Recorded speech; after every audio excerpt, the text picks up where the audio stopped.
Today, we're making perfectly granular Basmati white rice. Hello, I'm Tom from Nutmeg Notebook, and today we're making perfectly granular Basmati white rice. Well, what does that mean? It means that once we cook it and put it into our freezer containers and freeze it and thaw it out, we get a texture for dispensing into our dishes that is very granular. Each grain is separated, and so you can dispense it into chopped salads is one of our favorite things to put it into soups, into any of your rice bowls. Beans, rice, and corn is a popular one in our house. So the texture of the rice is an important thing for us because of the fact that we like the nutty mouthfeel, the al dente, whatever you want to call it, rather than something that's mushy or gooey or sticky. This is not a porridge style rice. It's very granular. So let's get started cooking it. We do use the pressure cooker for that, and I use a 1-to-1 ratio. 1 cup of rice goes in the pot and 1 cup of water. I have found, unlike brown rice, I can slip 8 cups of brown rice into a pressure cooker, 6 quart, and that works fine. I tried that once with the white rice, and it was a little bit too full at the end, so I did cut back, and I only make 6 cups of Basmati white rice in the pressure cooker. So I'm going to take my 1 cup measuring cup that came with one of our pressure cookers and start out putting dry in here. 6 cups of rice. Okay, that was 6 cups. The rice we are using today is Royal brand of organic Basmati rice. Then I have pre-measured 6 cups of water. And we're going to stop here and take a look at the markings inside the pot. So I've put in my 6 cups of water, and I can see here in the picture that the water is just below the 7 cup mark there in the pot. I'm looking at the cup side, not the metric side in the white rice here.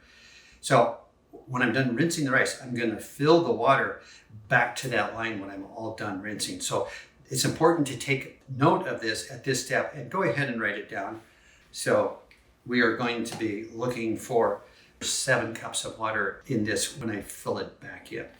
So we're going to go to the kitchen sink now and give this a rinse. So I'm going to be running a whole bunch of extra water in here and vigorously stirring this around. You see all that foamy stuff, I pour that out.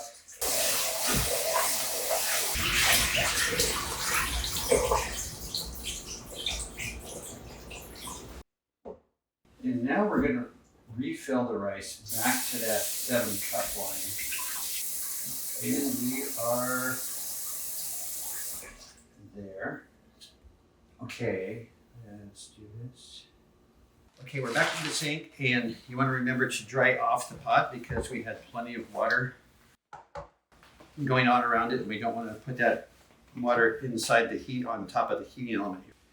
And we are going to use manual high pressure for cooking this rice. I don't use the rice button. I don't know how much heat that's applying. The time is a pre-programmed thing.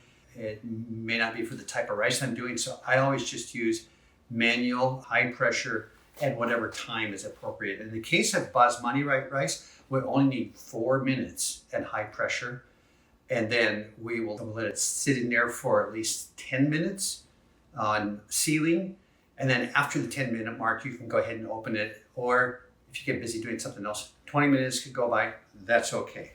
So let's go ahead and push the power on button, manual, and that's way too many. We're going to bring that down.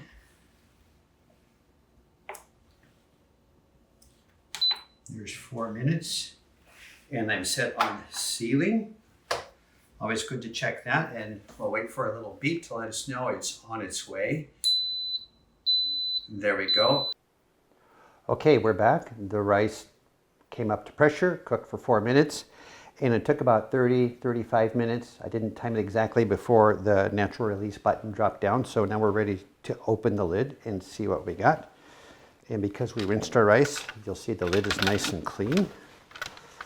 And I actually do dry it right away just because that avoids me from putting drips all over the kitchen floor if I go hiking off somewhere with it. And I'm going to go ahead and just give the rice a little toss, and it seems to be nice and fluffy and granular, just like we like it. I do use the same containers, the 4-cup containers, to store in the freezer because, like the brown rice, we're going to freeze this because we can store it indefinitely that way. We are batch cooking, so this is going to last us quite a while. So I'm using my nice heavy-duty Holland bull mill wooden rice paddle, which carries a lot of rice at one time and doesn't flop around like the plastic ones, making a mess. So this will fill about 5 of these. It doesn't fill quite as many as the brown rice because I only put 6 cups in the pot. Okay, another way you may choose to store your rice, Tammy does this regularly with wild rice, but you can put it into the super cubes, and that gives us a nice little measured frozen brick of 2 cups of rice.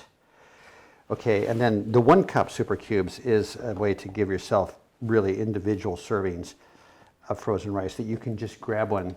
You know, maybe you're thawing out some previously batch prepped soup and you want to add rice to it. You can literally just grab 1 cup of frozen rice out of the container and throw it into your soup. We will, what's the right word, extricate these from the super cubes, and they stay in nice little frozen bricks, and we'll drop them into a 1-gallon Ziploc bag and store them library style in our freezer storage system. There's a filled super cubes, 1 cup, filled super cubes, 2 cups, and then I have enough here to dispense in 1 more of these. So I'll wind up with 3 of the 4-cup trays full, and then 4 cups here, 4 cups here. So there you have it. This is how we batch prep rice in the Nutmeg Notebook kitchen.